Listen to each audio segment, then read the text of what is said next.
In a small, peaceful village, there lived an old woman alone in a little house beside a giant banyan tree. She was elderly, with silver-white hair and a face full of gentle wrinkles, but her eyes were always bright, warm, and full of kindness. Despite a life of hardship, she never complained. She had no children, and her husband had passed away long ago.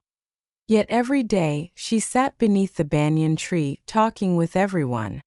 She shared gentle words of encouragement and always wore a smile that it was her calmness and joy from within that made everyone in the village adore her.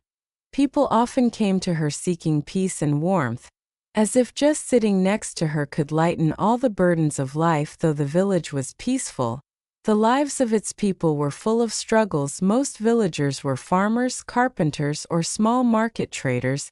They worked hard from morning till night, but their lives remained tough. Nature was not always kind. There were years of prolonged droughts, poor harvests, and not enough rice to eat. Sometimes disease spread, leaving many weak and unable to work or care for their families. During those times, the village grew heavy and silent. Many lived in anxiety, despair, and fear of the future. Mothers worried about their children. Husbands wondered if they could find food the next day. Amidst all these worries, the old woman's smile and tranquility were like a small flickering light, not enough to erase the darkness, but enough to bring hope, showing that there was still a place to return to, and someone always willing to listen. One gloomy afternoon, with gray clouds covering the sky, a young woman named Rada came looking for the old woman. Her face was hollow, her eyes red from crying, her posture tired and desperate. She sat beside the old woman, her voice choked with emotion. "I don't know what to do anymore. My husband went to the city to find work a whole month ago, and there's no news. He hasn't sent any money. The children are hungry, and I don't know how to feed them. I'm so scared. Scared he won't find a job, or worse, that he's forgotten about us." The old woman said nothing at first, only smiled gently with eyes full of compassion. She softly told Rada to sit down and asked, "What do you think will happen?" Rada shook her head. "I don't know. All I can think about are bad things." The old woman looked at her tenderly and spoke slowly. "When you think about bad things, your heart grows heavier. But if you learn to think about good things may come." Hearing Rada sigh and shed tears, the old woman still kept her gentle smile. She softly said, "I understand your worries, but let me tell you a little story." Rada looked up, her eyes still wet but shining with curiosity. The old woman began. "Long ago, there was a poor man that he had no home, no family, nothing at all. One day, he sat by a riverbank and cried. That an old lady passing by saw him and stopped, asking, 'Why are you crying?' He replied, 'I have nothing. How can I survive?'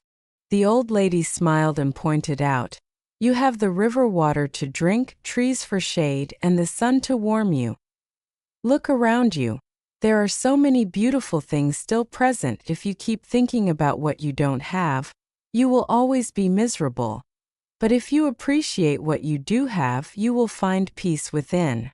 Turning to Rada, her voice warm, the old woman said, "That man changed not because of magic, but because he changed the way he thought. When your mind is bright and your heart light, you will have the strength to overcome even the darkest days.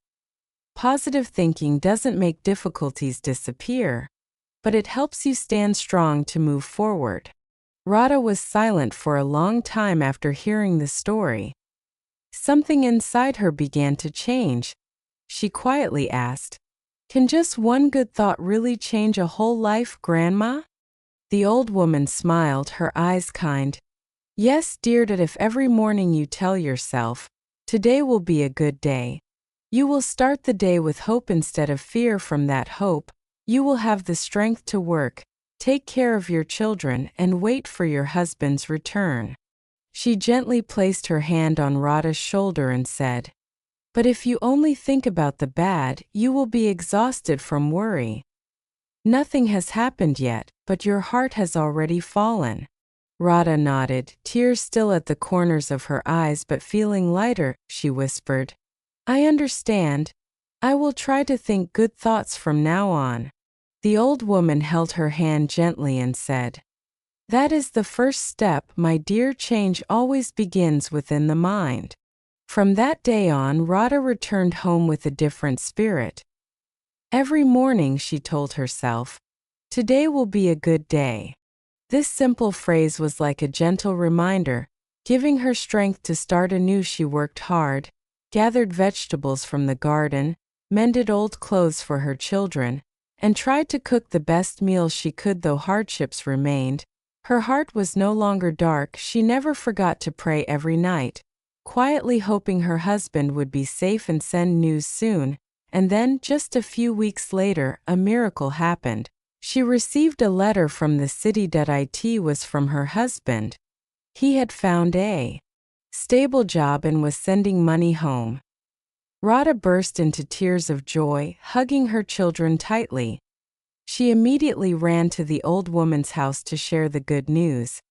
The old woman just smiled gently and said, See, my dear, when you keep hope in your heart, good things will come. From the day Rada received the good news, she became a changed person, radiant, positive, and full of life. Her story quickly spread throughout the village, and everyone was amazed by her miraculous change. They grew curious and came to the old woman, hoping to hear advice like Rada's, though each person carried their own worries. Crop failures, debts, illness. The old woman always listened softly, then smiled and said, Think good thoughts, and good things will come. Her words were simple, without grand promises, but they touched everyone's hearts. Gradually, the atmosphere in the village changed. People began facing difficulties with firmer minds, no longer complaining but finding ways to overcome. They encouraged and helped one another, and every morning more people would tell themselves, Today will be a good day. The old woman was no longer just a kind old lady. She became a small light, quietly igniting faith in the hearts of the entire village.